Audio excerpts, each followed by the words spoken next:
Can you hear me? No? Yeah, we're clear. Very clear.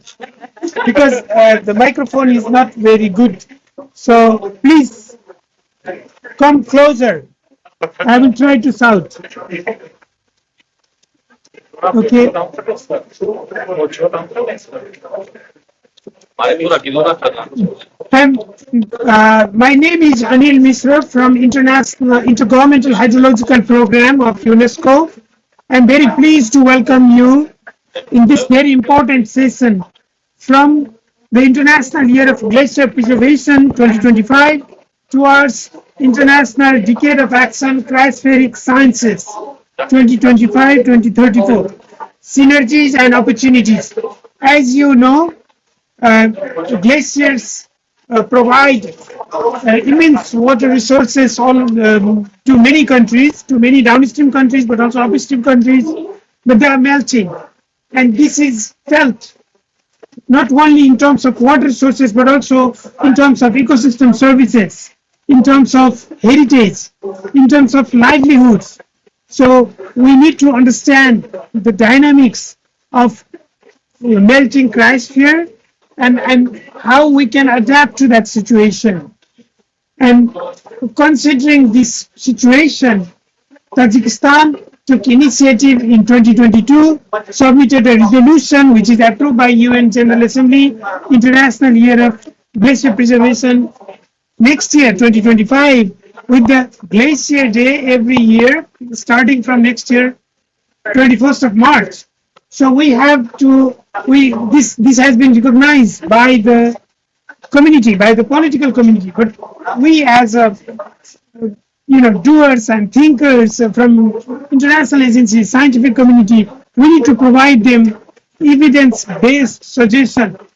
In the meantime, France took initiative also last year, and last August, UNGA approved a resolution at the initiation of France and Tajikistan, International Decade of Action Cryospheric Sciences.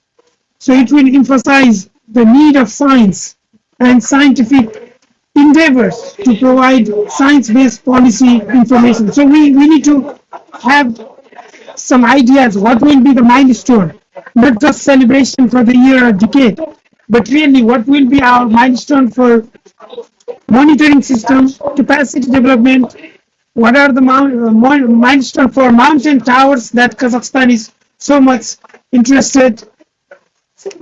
What are the milestone for countries that live in the upstream countries, downstream countries? What are capacity development needs and gaps? So we are going to discuss that in detail. I'm not going to tell everything now. We have distinguished panelists with us today. Madam Zulfia Suleimanova, Advisor to the President, Special Envoy on International Environmental Cooperation, Kazakhstan. Mr. Mahesh Dakal, we are expecting him. Joint Secretary, Ministry of Forest Environment, Nepal. Ms. Sukorna Murdoza, Chief Specialist, Department of International Relations, Tajikistan. But before we go, we have collaborated with our partner, with our knowledge partner, Grid Arendal from Norway, to highlight the gravity of the problem. We are going to launch exhibition next year. So maybe, I'm sorry, but our panelists probably need to slightly move that direction to see the teaser video to start with. Can you start the video? And I would like to thank Grid Arendal. Laura is here representing Grid Arendal, bringing us this video teaser to show the gravity of melting cryosphere.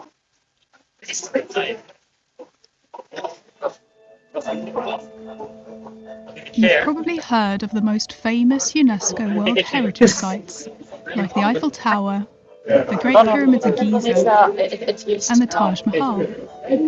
These iconic human-made wonders have endured for centuries, but some natural wonders may not be here for the next generation.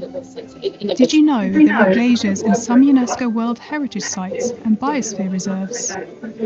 Places like Mount Everest, Greenland's Ilulissat Ice Fjord, and the Perito Moreno Glacier in Patagonia are all threatened by climate change. Sadly, glaciers are predicted to disappear in a third of World Heritage Sites by 2050. To raise awareness and inspire action, the United Nations has declared March 21st, 2025 the first World Day for Glaciers. To mark this day, an interactive exhibition produced by UNESCO and Grid Arendal will tell the stories of these sacred landscapes and those living alongside them. The United Nations has declared 2025 the International Year of Glaciers Preservation, recognizing the importance of these vital water resources. 2025 also marks the beginning of the Decade of Action for Cryospheric Sciences, expanding our focus to include all frozen water. Join us on March 21st to launch our global campaign to preserve glaciers, because protecting them means securing a future for the planet and for all of us. Visit unglaciers.org to learn more.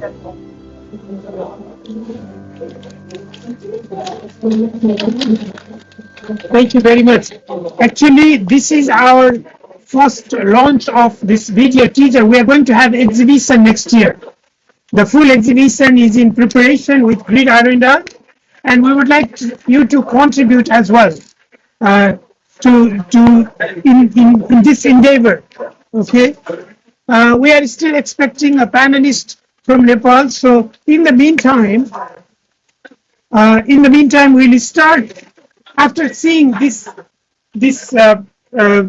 situation of melting glacier. We will hear from scientists who a well-renowned scientist who has a track record of several publications from several decades, and he leads UNESCO chair in mountain water sustainability, University of Saskatchewan, and UNESCO friend Professor John Pomeroy, who will give keynote speech. John.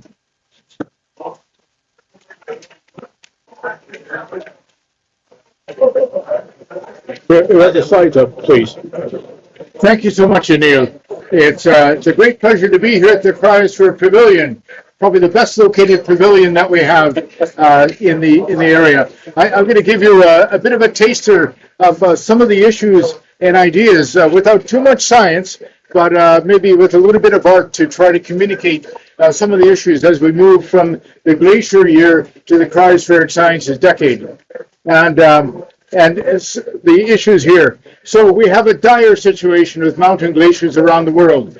I work on several in Western Canada, and we have record melts in the last few years. We have record temperatures. One reference glacier I work on, we've had 450 meters of retreat and 56 meter of decline in 5 years on this glacier. So this is the situation we have. They're darkened because of wildfire, and soot. They're darkened because of algae, and they're heating up and breaking up. But we also have a situation in the circumpolar regions in the northern and southern hemisphere, where the cold regions are not as cold.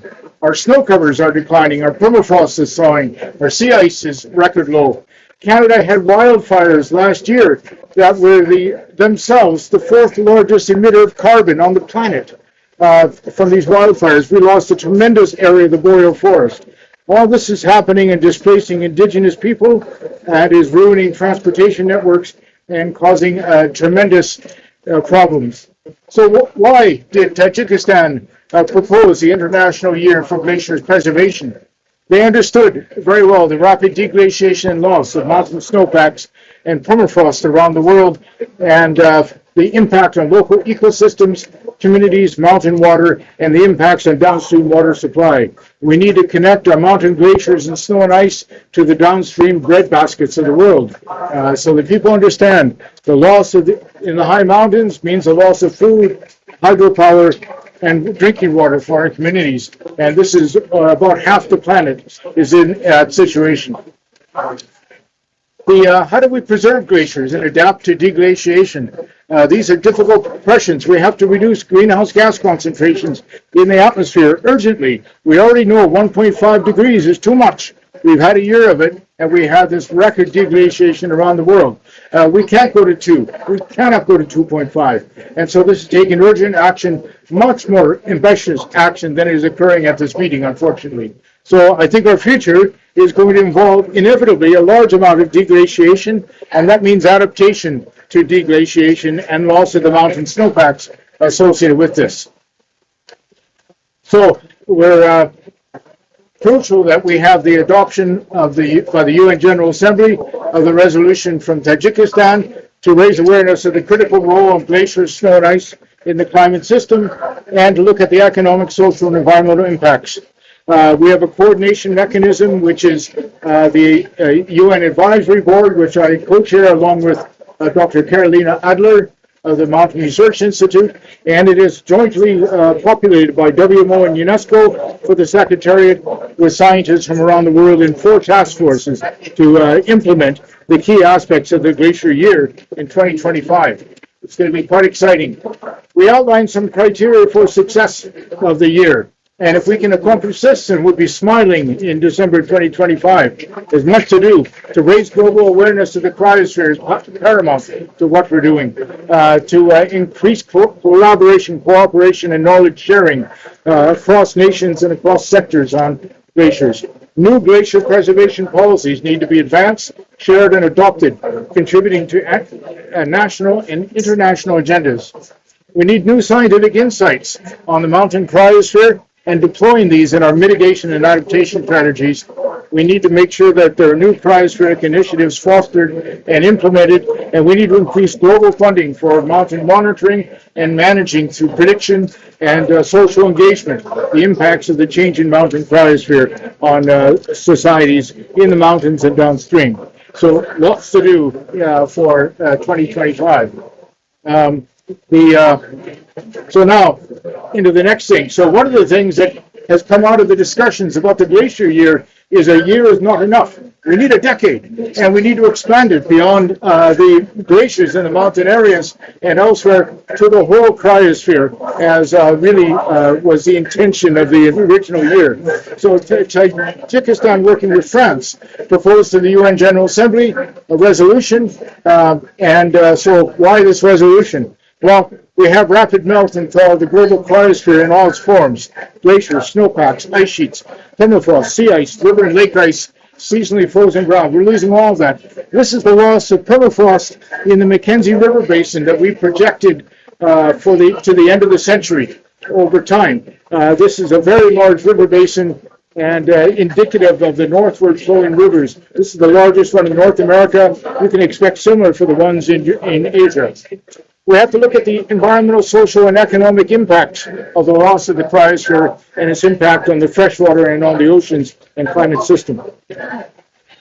So we have sea ice retreat brought into this, the impacts on the oceans, impacts on indigenous peoples, and natural ecosystems are profound. They'll result in their destruction in the cold regions around the world. We're seeing this already with the loss of permafrost and the wildfires in northern Canada and in Russia. We'll see more, unfortunately. We have the thawing permafrost. This is an envisionment of ice-rich permafrost thawing away, collapsing into rivers occurring in northern Canada, and change and loss of our seasonal snowpacks occurring around the world. So many things we need to address here. That decline in snowpack limits water supply for hydroelectricity reduction. We had a snow drought in Canada last year. We were not able to fulfill our energy exports to the United States. We had a massive decline in energy production in Canada because of this. So what happens? Then you fire up coal-fired power plants to make up for it. It's a bad spiral, a very bad spiral. Also, the natural ecosystems, we're seeing these collapse in many areas, loss of biodiversity, loss of species, and impacts on indigenous communities that live on them.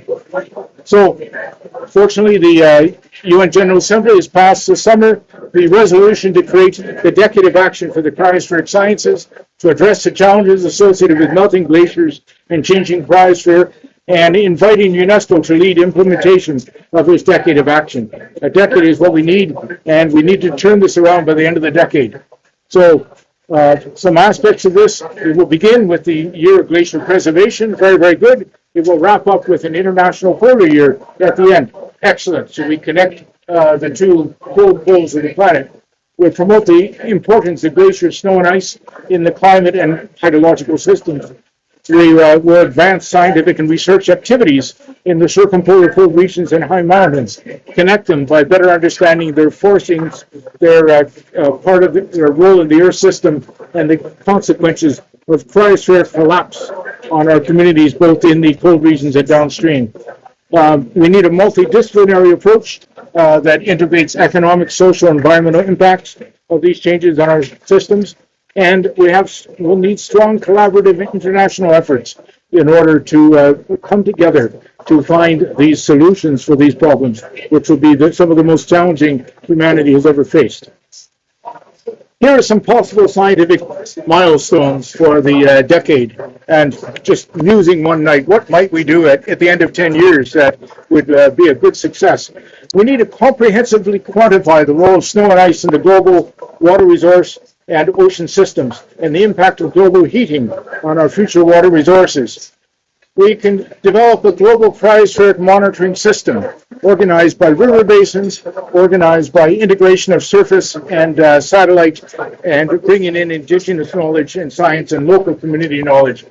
We can couple this to a global cryosphere hydrosphere prediction system. And the prediction system would finally allow us to fully quantify the role of the cryosphere in water to the oceans, to the land, and to our societies. And I propose we create a digital cryospheric twin for the planet, a new 21st century UNESCO Atlas of Snow and Ice that's fit for purpose of this major problem. We need to couple our climate, cryospheric, ocean, and hydrological science advances with advances in Earth, ecological, and social systems to create transdisciplinary solutions to the cryospheric collapse. We need to bring the communities into this or it won't work. We've seen this too many times where it doesn't work. So we need solutions for the environmental destruction that will be local, the social, the infrastructure change, and economic changes that will occur. We need to help societies transform that were formerly dependent upon the cryosphere for the new realities that they will be facing.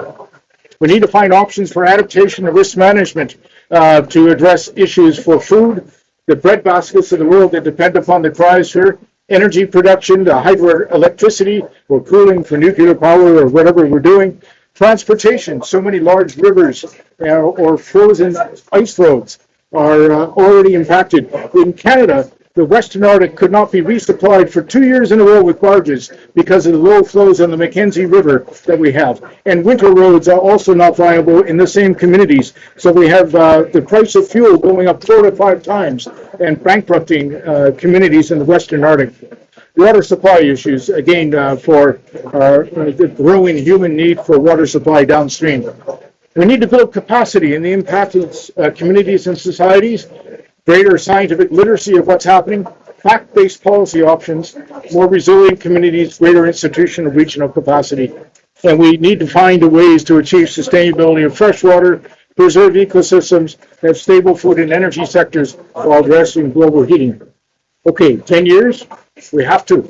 So the time to act is now, and that's Greta Thunberg that came to my glacier to see what was going on a few years ago. We need people like that and their passion to bring to this a solution so we can have that happier future and keep our snow and ice. Thank you.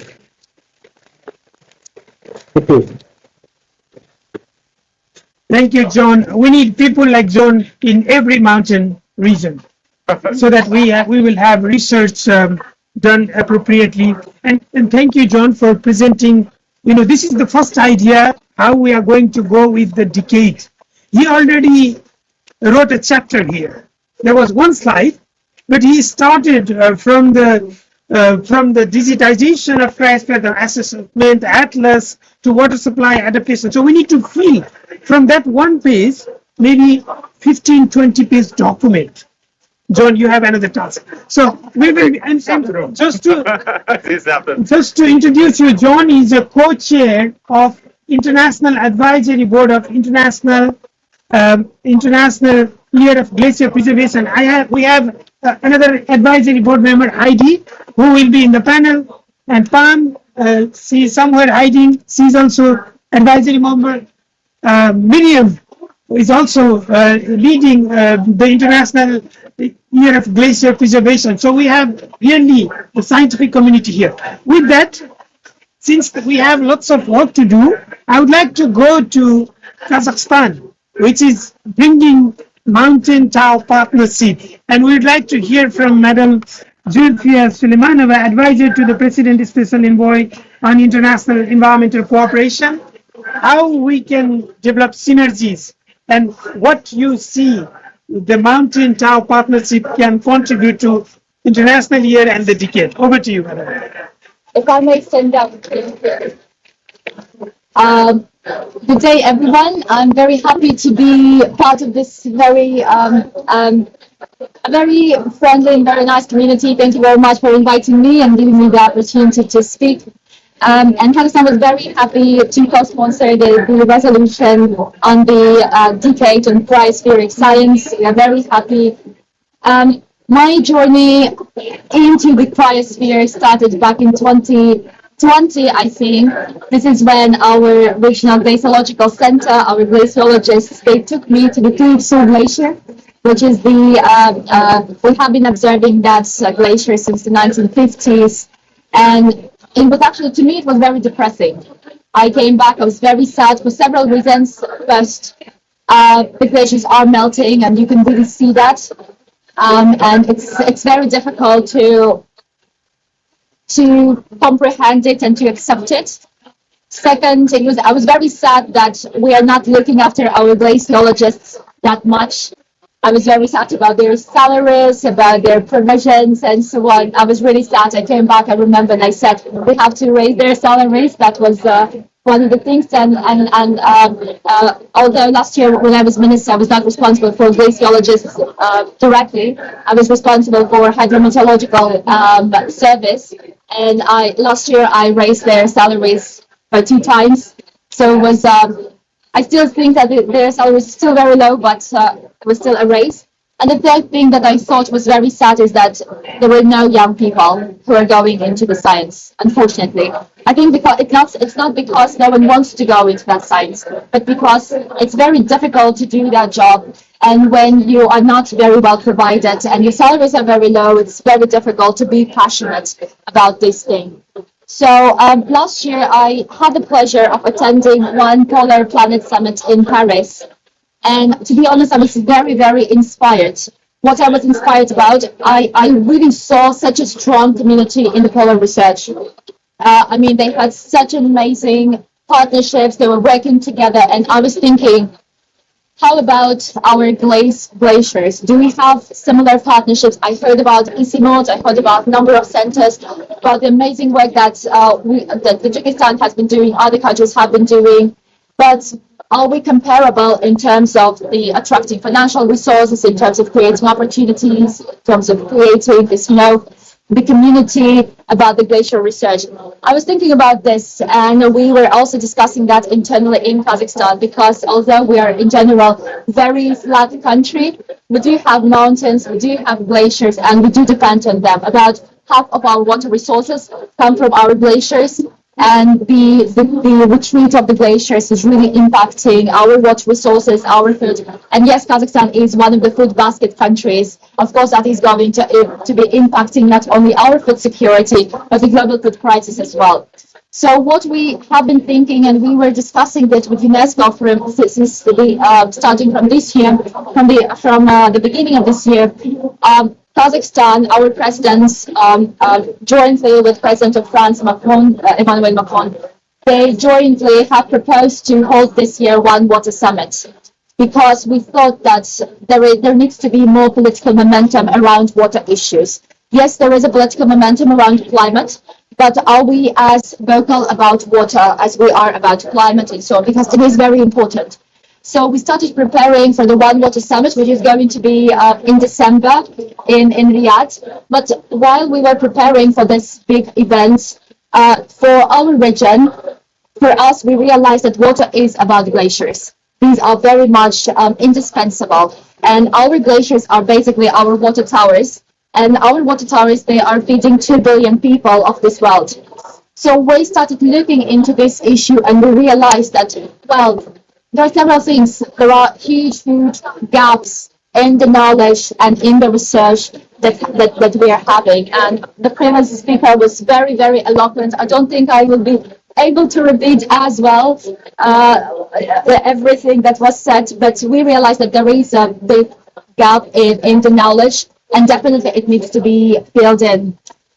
We also learned that although in 1965, 1964, 74, there was a hydrological decade declared by UNESCO, and there was a decision that we will do a global inventory of existing perennial ice and snow masses. Unfortunately, there are still gaps remaining.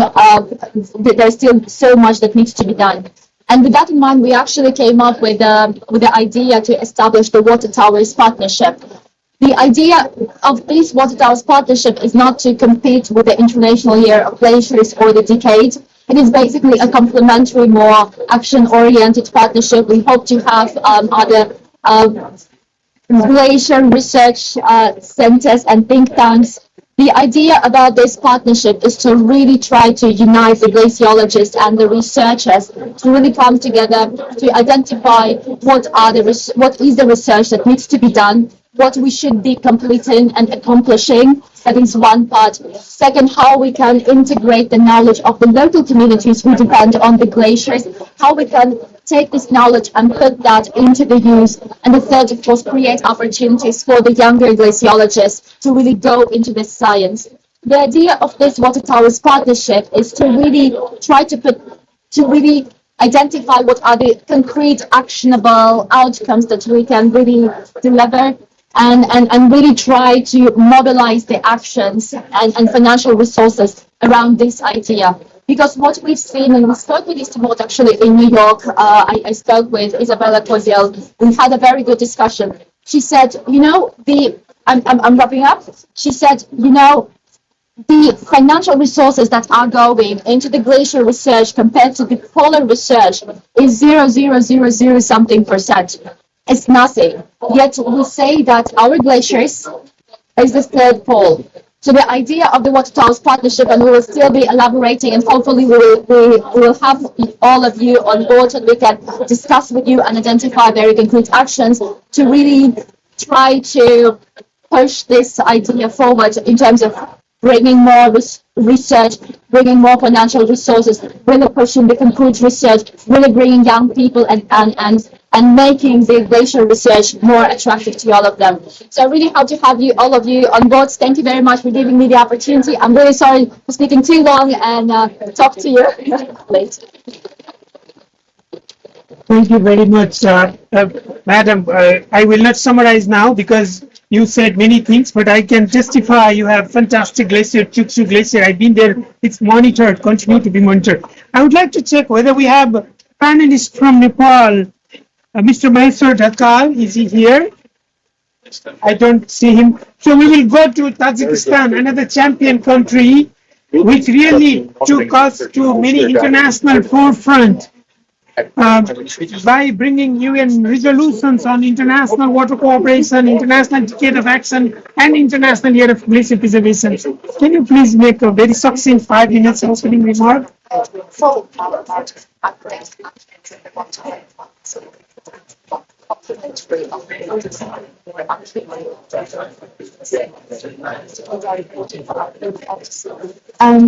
Dear distinguished guests, I am happy to participate in this important event.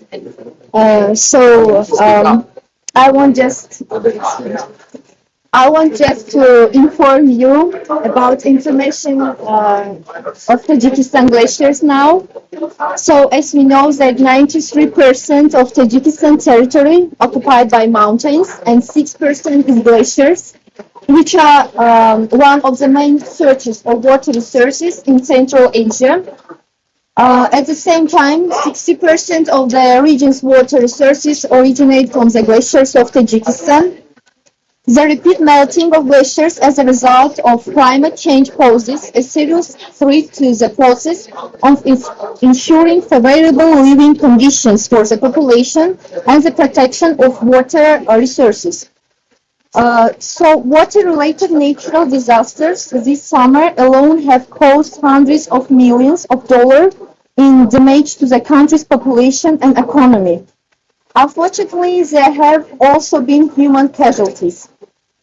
So, as mentioned, our colleague, the founder of Peace and National Unity, the leader of the nation, His Excellency, the President of Republic of Tajikistan, Imam Ali Rahman, noted in his speech in COP29.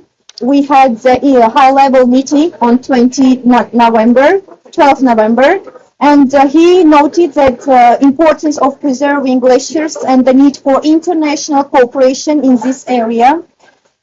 His leadership and commitment to this topic inspire us to take active actions and draw attention to the problem of the global level. So, thanks to the President's initiative and the adoption by the UN General Assembly of a resolution on the International Year of Glacier Preservation in 2025, we have a unique opportunity to draw global attention to this urgent problem and strengthen our joint efforts to address it.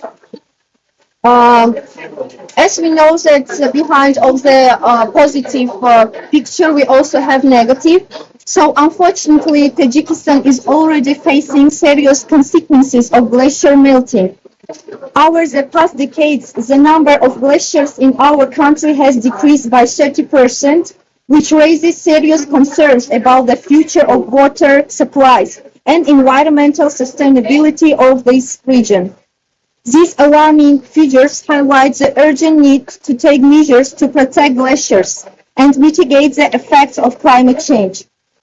Every year, specialists from the Agency for Hydrometeorology monitor snow cover in all river basins of Tajikistan from January to March, and also at the end of March or at the beginning of April each year. Aerial visual observation of the snow reserve are carried out using a helicopter. After the data is received, a report on the snow reserve is prepared and transferred to the relevant ministers and departments of the Republic of Tajikistan. Also, to predict particularly dangerous phenomena, specialists from the hydrometeorology annually monitor breakstone hazard lakes in June, July using also helicopter. So every year, specialists of the Agency for Hydrometeorology monitor and study the glaciers of Tajikistan by doing expedition. During this expeditionary work on glaciers, the balance of the glacier mass, tachyometric survey on the glacier, and survey of the transfer profile of the glacier are carried out. I'm confident that by working together, we can find a way to solve this problem and pass on the future generation a world in which glaciers will continue existing and play an important role.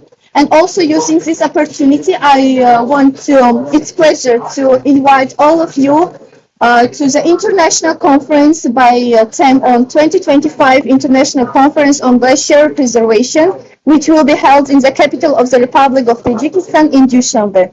Thank you for your attention.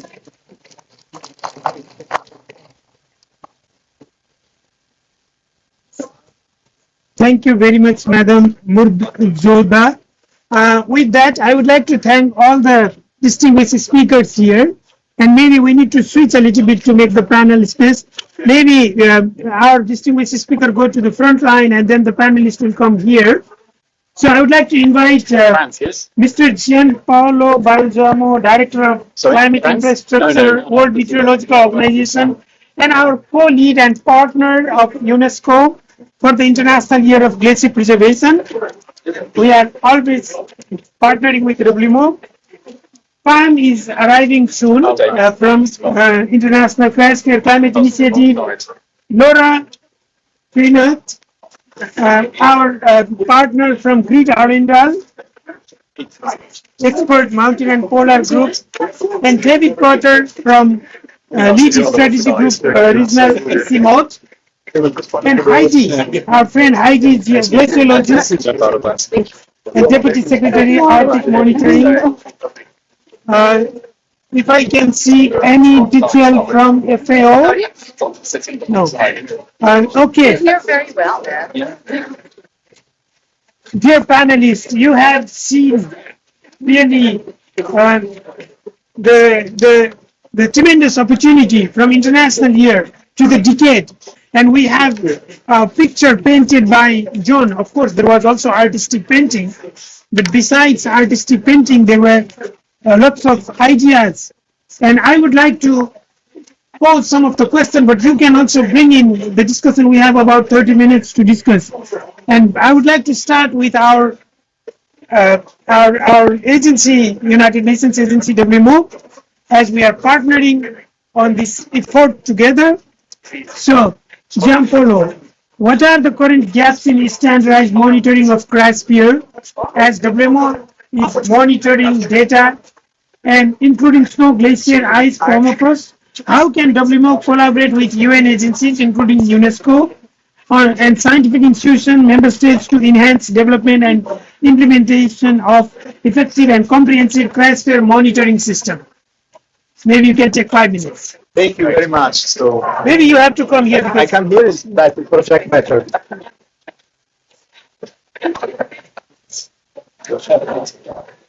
So thank you very much for having me. Thank you for this opportunity to address you. So I bring you the greetings for the Secretary General of the World Meteorological Organization, Professor Celeste Saulo, who is here in the venue this week. Next week we will have the Deputy Secretary General, Paul Barrett, here, so to assist the negotiation aspect of the COP. So we are very, very excited to be here. It's a small delegation, but WMO tries really to convey the message, and it was excellently projected in the presentation of Professor Pomeroy on this Earth system integration. So integrating the different components of the Earth system to better understand the Earth system. And it's not only integration at the level of science in the Earth system, but it's also integration at the level of communities, so to be inclusive. So, dear Excellencies, distinguished colleagues, dear participants, is my pleasure to address you. And as a renowned scientist once said, the cryosphere is the canary in the coal mine of the climate crisis due to human pressure, including greenhouse gases. So in 2023, the World Meteorological Organization and the Congress, which is the highest body in terms of decision making at WMO, has established two relevant priorities. First, a set of 5 high-level priorities for supporting the members on advancing, understanding, mitigating, and adapting to the impacts of irreversible changes in the cryosphere. So, and this includes cryosphere and downstream effect of cryosphere. So, in particular, what happened to freshwater resources. And the sea level rise is also an attached challenge. So what happened in the cryosphere doesn't stay on the cryosphere. And this is a message that we bring to COP29. We will bring to COP30 as well, because it's very, very important to elevate the role of the cryosphere for the entire Earth system functioning. And therefore, global fisheries, food security, there's a number of sectoral applications that depends on the cryosphere. And the second priority, which was issued in the Congress 2023 of WMO, is the plan to create a global greenhouse gas watch. So to basically reproduce what the weather enterprise has done thanks to modeling, observations, and the integration of all the information in order to have services and public-private partnerships. So the weather enterprise is what has created great possibility of anticipatory action. We don't have an equivalent yet for greenhouse gases. So we have observations, and a lot of them, they are science-based, so they have an operational stream of funding. They don't have sustainability of funding. And we have modeling, but this modeling is coordinated in project. There isn't a coordination with manuals and with standardization, the things that WMO does for the weather community and the cryosphere community. So how to measure snow, for instance, all over the world in the same way through the synoptic network. This level of standardization is needed also for the greenhouse gases.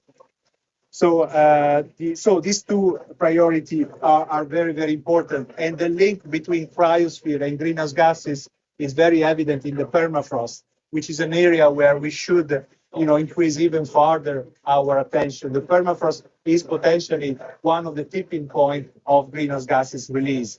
It's not very well known how much of a release will be associated with greenhouse gases, with methane in particular. We know from a very recent scientific publication in PNAS that the recent increase in methane is due to microbial activity. So it's a natural effect, increasing methane emission, but is natural favored by the increase in temperatures. So we are in a climate change scenario. So it's very, very important to monitor both the natural and the anthropogenic component, and distinguish between the two will be over and over more difficult. So the global cryosphere is an exceptional indicator of climate change.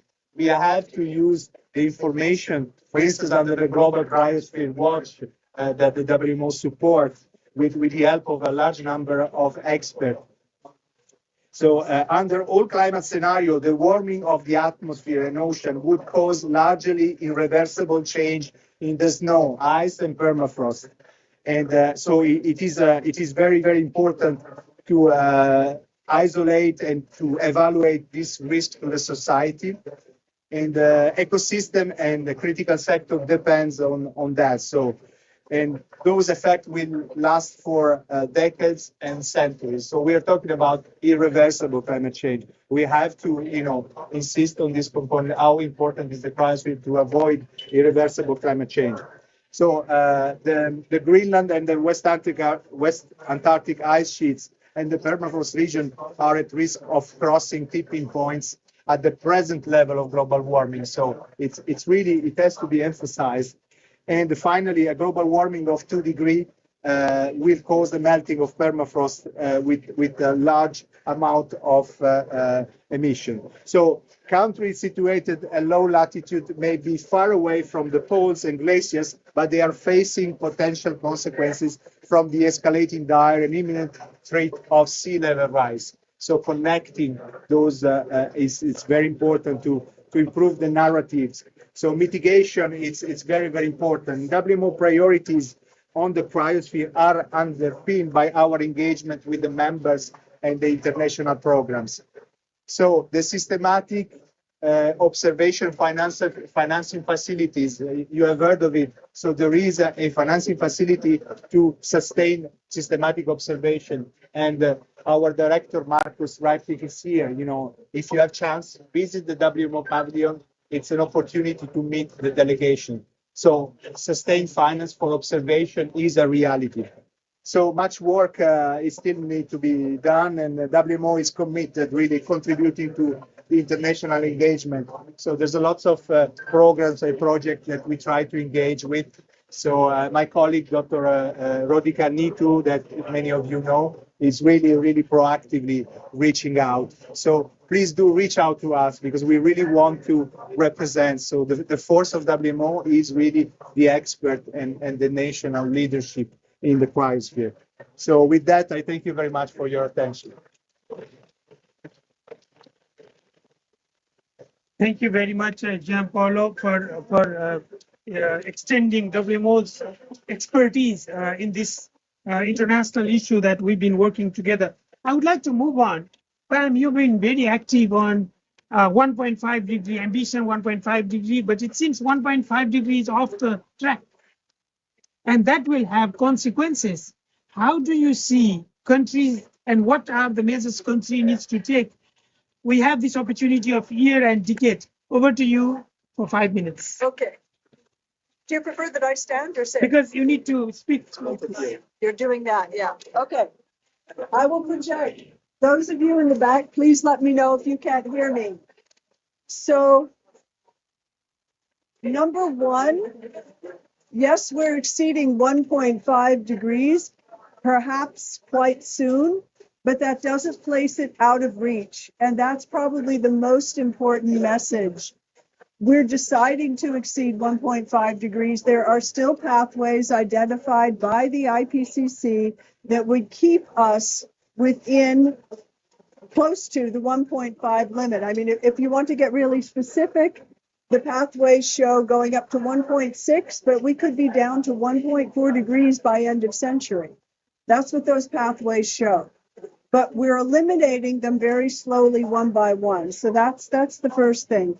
The second thing, and I lead what is called Task Force 4, which focuses on planning for the International Year of Glacier Preservation from a policy and also financing standpoint. And I have to keep on emphasizing, especially to my scientist colleagues, this is the International Year of Glacier Preservation. We're not here to study the loss of glaciers. We're here to motivate governments to preserve them. And there is only one way to preserve the glaciers, and that is through emissions reductions. There are no quick fixes. You can't spread white sheets on all the glaciers and cause them to stay. You can't do anything local. The local people are the ones who are suffering. The downstream people are the ones who are suffering. But the solution has to be global, because the solution is sufficient reductions to keep us close to 1.5. And the important thing is to get back on that pathway. So at this COP, what we're advocating for, I would say, as a cryosphere community, is not only to have very ambitious NDCs presented in Brazil next year, or even beforehand. The UK has come out with a very ambitious NDC that has reductions of 81% by 2035. That gets them back on track for 1.5. That means also, however, that the NDCs that actually will start being implemented next year, and this is nerdy diplomatic stuff, but it's important to remember this, the NDCs presented in Glasgow start being implemented officially next year and run through 2030. They're not on 1.5. If we want to get to 1.5, we need to what's called course correct. So course correct those old NDCs, start back onto a 1.5 pathway over the next 5 years, and then make sure that what's presented between now and the COP in Brazil is fully 1.5 consistent and looking at real ambition for reductions in the 2030 to 2035 period. Otherwise, we will definitely overshoot. And the glaciers are responding. They're going to continue to respond. But one of the most meaningful things that I show sometimes in seminars for policymakers is an animation of Great Aletsch Glacier. And there's two messages there, and I'll end with this. When you look at a low emissions pathway versus a very high emissions pathway, you don't see any response of the glacier until about 2060. It's losing, it will continue to lose very quickly. People need to be prepared for that, but where you start to see the difference is right around 2060. And suddenly the glacier that is under low emissions, the loss starts to slow. And by the end of this century, for high emissions, there is almost nothing left. I mean, you can almost say it's zero. And about a third of the glacier that existed in 2020 is still left by end of century under very low emissions. That's what we need to aim for. It's still within our reach, but what needs to be transmitted is the level of urgency. So I'm not giving up on 1.5. Thank you. Thank you, Pam, very much. We have another panelist who couldn't be with us, but she's joined online. She's our co-chair of the International Year of Glacier Preservation, Dr. Carolina Adler, Executive Director, Mountain Research Institute. Carolina, are you with us? Do you hear me? Hello, Anil. Good morning. I hope everyone can hear me fine as well. Okay, I hope you are following. Carolina, how can MRI really help communities to have enhanced resilience as we see melting glacier, drought problem, many problems in the mountain ecosystem? What particularly MRI helping community to have enhanced resilience, and how it can contribute to International Year and Decade of Cryospheric Sciences? Over to you, Carolina. Thank you very much, Anil, and good morning to all of you there in Baku. Apologies that I couldn't be there in person. I am coming in from Zurich in Switzerland, where I'm based, and I'm very happy and honored to be here with you online. Thank you, Anil, for the question. Indeed, for those of perhaps who don't know MRI, maybe I should start by, first of all, explaining a little bit about who we are and what we do. The Mountain Research Initiative, or MRI for short, as is often referred to, serves as a global coordination network. This is of research collaboration, bringing mountain research community from diverse backgrounds and expertise and disciplines together. We've been around since the mid-1990s with the founding support of the Swiss Academy of Sciences back in the day, establishing the coordination office in 2001. Since then, the MRI has really been there to promote basic and applied research, to understand how drivers and processes of global change present challenges, but also opportunities in mountain social ecological systems. And with that mission, we also envision a world in which diverse, fair, inclusive global change research informs and enables transformative pathways to sustainable development in mountains. So in order for us to achieve that vision, which is quite ambitious, the MRI nurture spaces. This is basically how we bring and collect this immense community that's out there working on mountain-related issues around the world. We nurture these spaces to put in place mechanisms and actions to mobilize and pool and integrate the scientific and other forms of knowledge that are out there. And it's this effort that we seek to inform stakeholders about the implications of our findings for policy and practice, and thereby contribute to the sustainable future for mountain communities and ecosystem. So through these initiatives, we also strive to help advance and support a systems approach to global change research. And I think this is also important for us to be very mindful of, as has already been mentioned by previous speakers from WMO. What happens in the cryosphere doesn't stay in the cryosphere, and the same could be said for mountains indeed. We are part of an important component of the Earth system, and this is a key message to always be bringing forward. So we provide these opportunities to help also the next generations of professionals to develop the expertise, not only in mountain research and practice, but also their capabilities to put those insights into the hands of policymakers and practitioners. So how do we then create a link to help communities? Indeed, it's through the spaces that we mobilize to bring scientific research and scientific researchers in particular in collaboration with those communities through transdisciplinarity. I think many of us are familiar with the term in academia, in transdisciplinary research practices.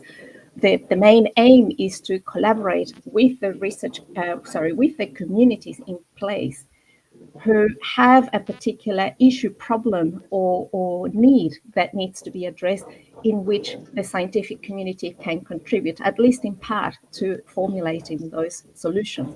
But what is important here is to recognize the needs of those communities as setting the framing and the objectives of that research.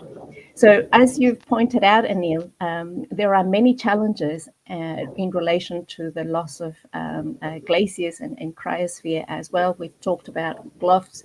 You've mentioned as well the changing nature of water availability. And these are very concrete issues that have consequences for those communities.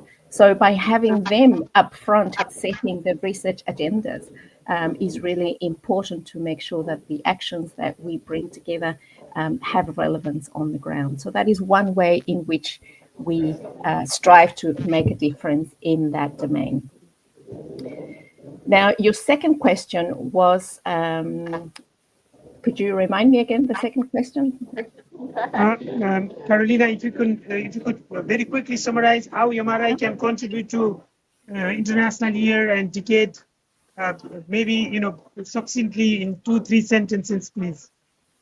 Yes, I mean, we are already very much active with the year, as you've mentioned, through my role in the co-chairing the advisory board. We have an opportunity there to support and help guide and be part of a community that is making efforts to observe the year. And I think that is already an important opportunity. The other thing that we do bring to the table is a legacy of over 25 years worth of collective network research and activity, which is important, of course, to also build upon going forwards. We have a whole new generational change that we've seen through the MRI in 25 years. And here is also important to bring the contributions and activities that our young early career researchers and early career professionals can bring also to this space. And with that, I hand back to you, Anil. Thanks. Thank you, Carolina. Thank you so much for very interesting and comprehensive information. I thought we were, of course, missing you, but you were privileged because your voice is heard here than from the in-presence participants. So in that sense, you are lucky. Well, stay in online. Let's move on to our partner, which has really provided from data, from information to illustration.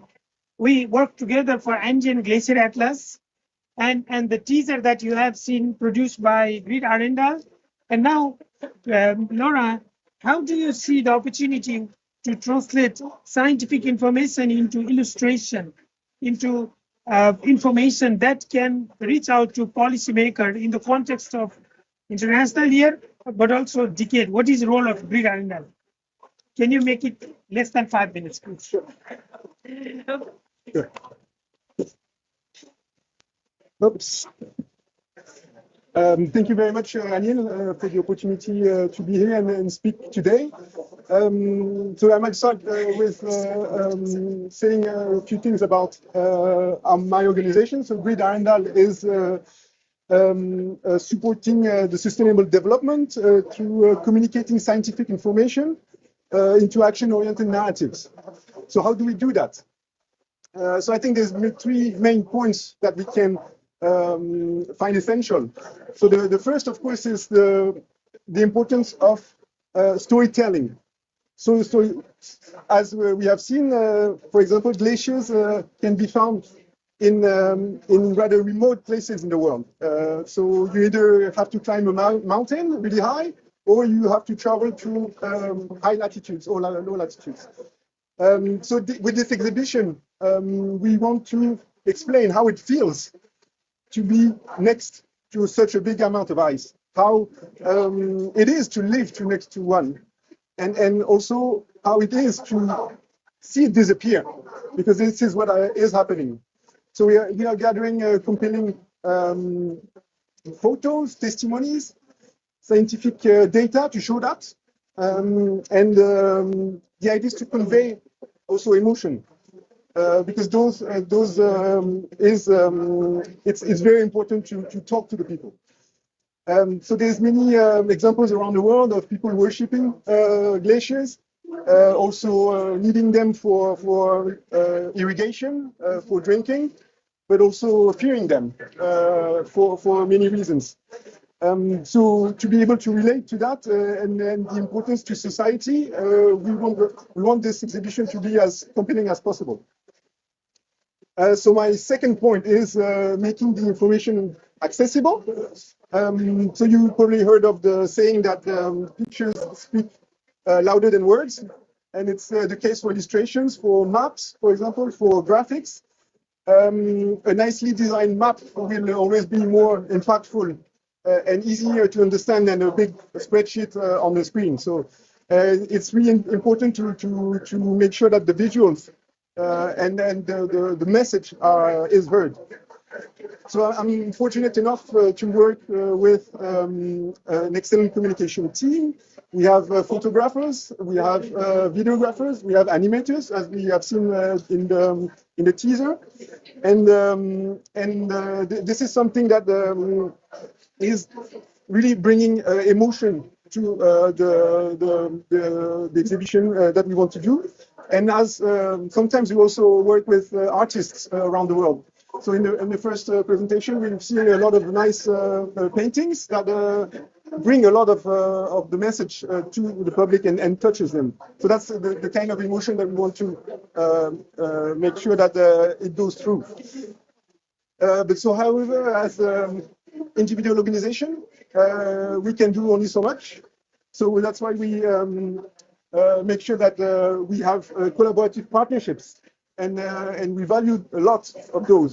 So then those partnerships provide us with access to up-to-date scientific and research, valuable policy insights, and it's the key to create timely but also relevant content for addressing regional and global environmental concerns like the International Year of Glacier Preservation. So we find it impactful and effective to contribute to a large objective and support partners in achieving a common goal. So Grid Arendal collaborates with government agencies, UN organizations, academia, NGO, and many other to ensure that our messages are heard. The means of conveying the message is also very important. It is also to reach the right people, to reach the right organizations, and it's essential in the communication strategy. So having a partnership with multiple channels to convey the information is also as many possibilities as informing the public and the policymakers. So I would conclude with this, that the next year, March 21st, marks the first International Day for Glaciers. Glaciers are directly impacted by changing climate, and the response is clear: they melt, which is a tangible witness of the warmer temperatures. So to preserve, the only way to do that is to significantly reduce the emissions of greenhouse gases in the atmosphere, and we need to do it now. So in the meantime, the people that are relying on glaciers need concrete adaptation measures to be able to be better prepared for changing climate. So my main message and objective for this exhibition is to convey this message and help to convey it around the world. Thank you very much.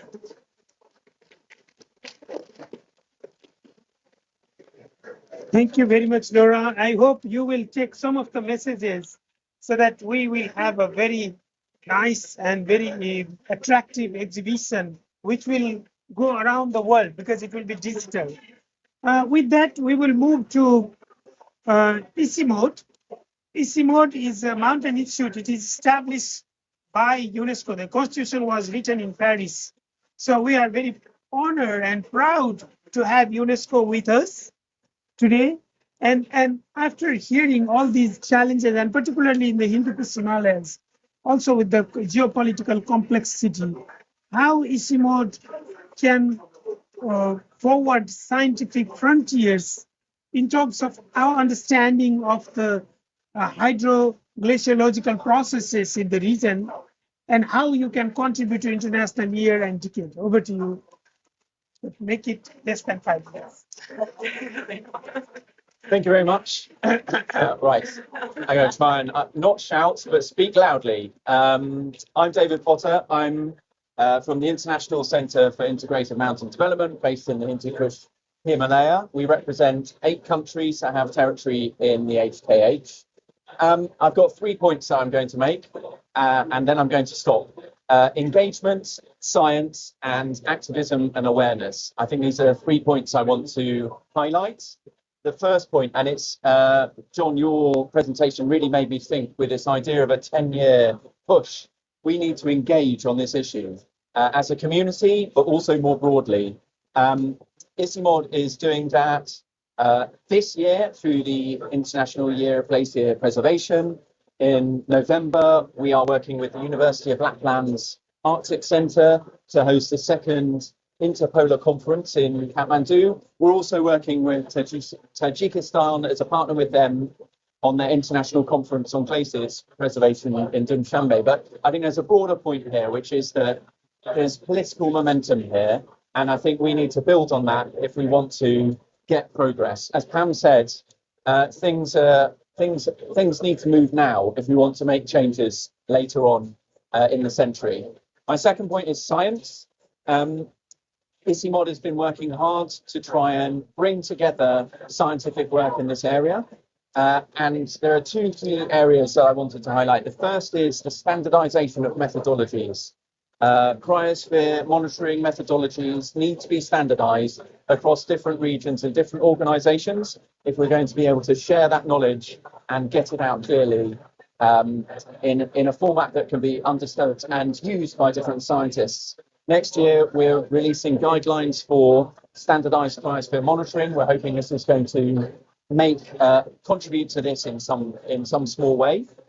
Also, data access. Laurent made a really good point about visualization of data, but to visualize the data, you need the data in the first place. And there are still big gaps, I think, in variability in the way that data is being shared with different parties. And I know some of this is down to politics, but it's a really important area. And I think that's another area that we are trying to focus on as ICIMOD. The third area, activism and awareness. There are more people than scientists out there who do care about this issue, and there are more who should care about it. We've been doing work to try and raise awareness amongst broader networks of people about the issues of glaciers. For example, the Yala Great Glacier, which is about 80 kilometers north of Kathmandu. We've been training, taking people there as a training site for glacial monitoring for many decades. The glacier is melting. It's now too small to be useful as a monitoring site. We're going to hold a tribute to it this year to highlight this issue and use that as a media event to get the message out. Last year, we held a women-only cryo expedition we supported called Women on Ice, trying to highlight the fact that actually we need to broaden out the range of people, types of people who are engaging with this issue, who are training and building the skills in this issue as well. And finally, we've been working with Kathmandu University, supporting a master's in glaciology that they provide there with a technical background to try and support the next generation of glaciologists who hopefully will be active in 2060 and beyond to continue fighting this issue after we've all retired. So that's all I wanted to say. Thank you very much. Thank you, David, for making within time limit. Now we will move to someone. Yesterday I was in a session with Heidi Sylvester, and someone told 5 days trekking, and she said it's peanut. I heard it. She was whispering because last month she invited me in Paris a movie, Arctic Accent, and I was taking my breath. She climbed Green Lines, the beautiful mountain, but also very tough mountain. And this was a ceremony that she invited me to see the opportunity. A glaciologist, alpinist, a courageous colleague and friend. Now, you have seen all these melted glaciers from your eyes up in the mountain. You've been to Uganda recently. You've been to Himalayas. How do you see? How can scientific community can do to convince political community in the context of international year and also cryospheric? Thank you so much. All right, hi everyone. Such a great joy, to see so many of you here. As a glaciologist, I must say it's a bit of a dream come true, actually, to see that next year will be the International Year for Glacier Preservation, leading to a decade for cryospheric scientists. And it's about time. I must say the situation when it comes to the cryosphere is apocalyptic right now. It's desperate.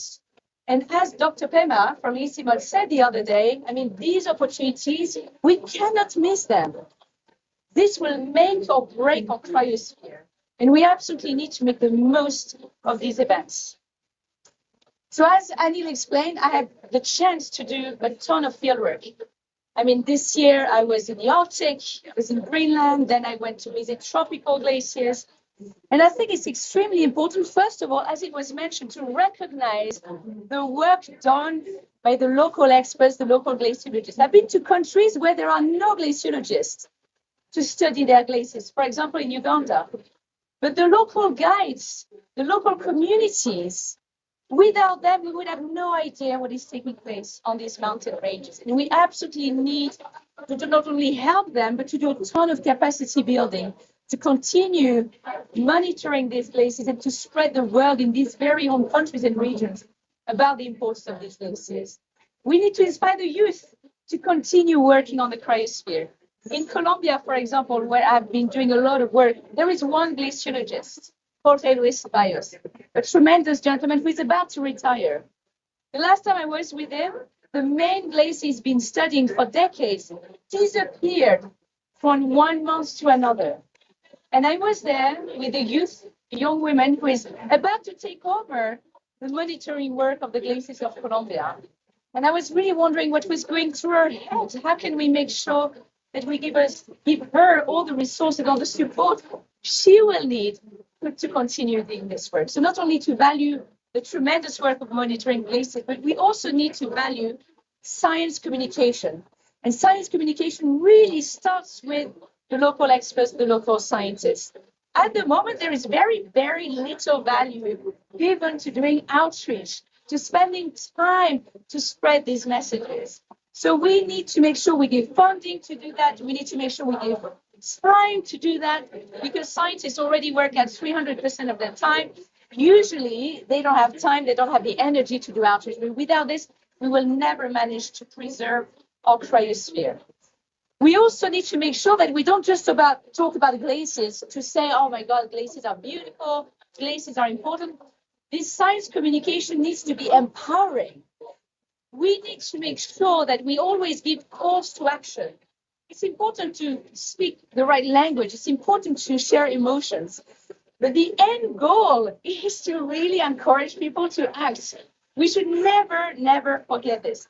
So I hope that at the end of the exhibition, for example, people will know what to do.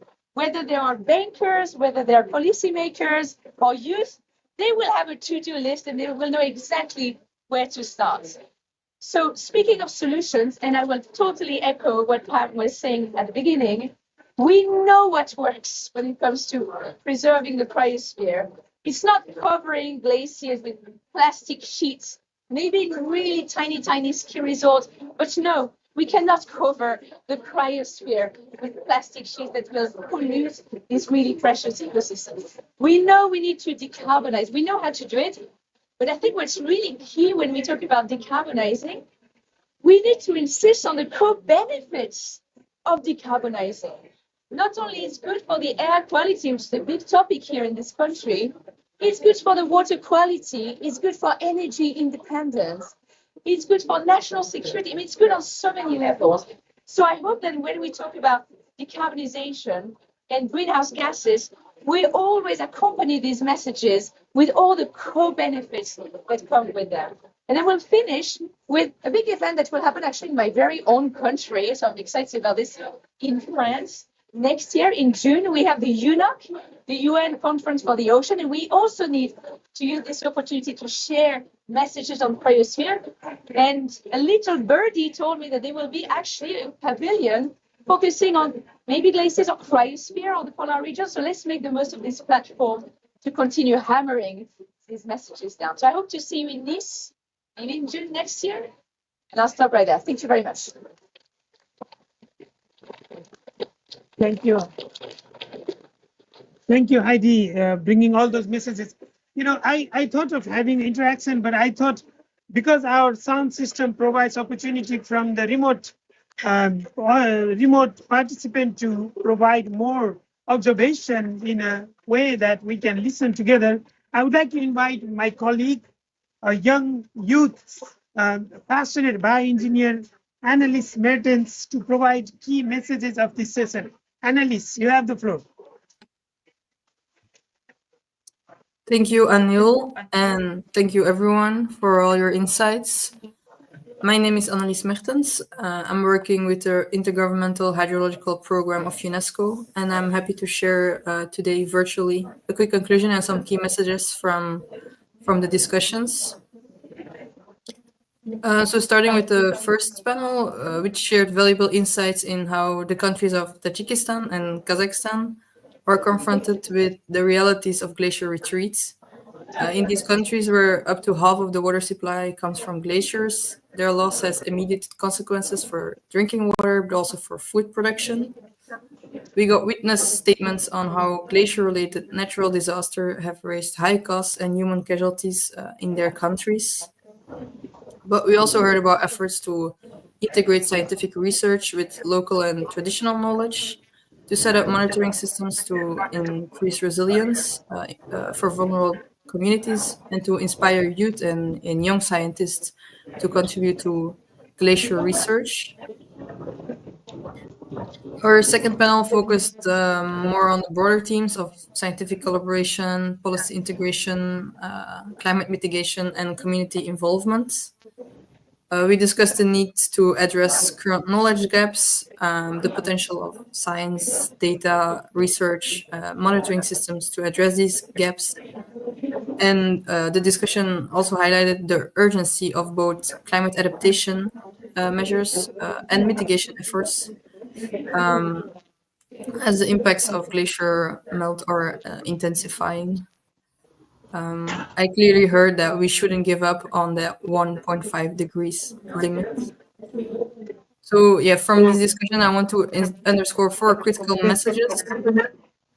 First of all, the urgency of addressing cryosphere changes cannot be overstated. The impacts of glacier retreat are already evident, affecting water supplies, increasing disaster risks, and challenging the livelihoods of millions of people worldwide. With already a 30% decrease in the number of glaciers in Tajikistan, it's clear that the need for action has never been greater. Second, science and data must be leveraged for addressing knowledge gaps, but these should not stand alone.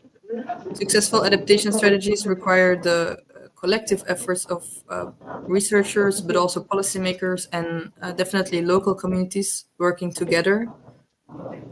Interdisciplinary and international partnership will be essential, and they should also be central in the implementation of the International Year and the Decade of Action.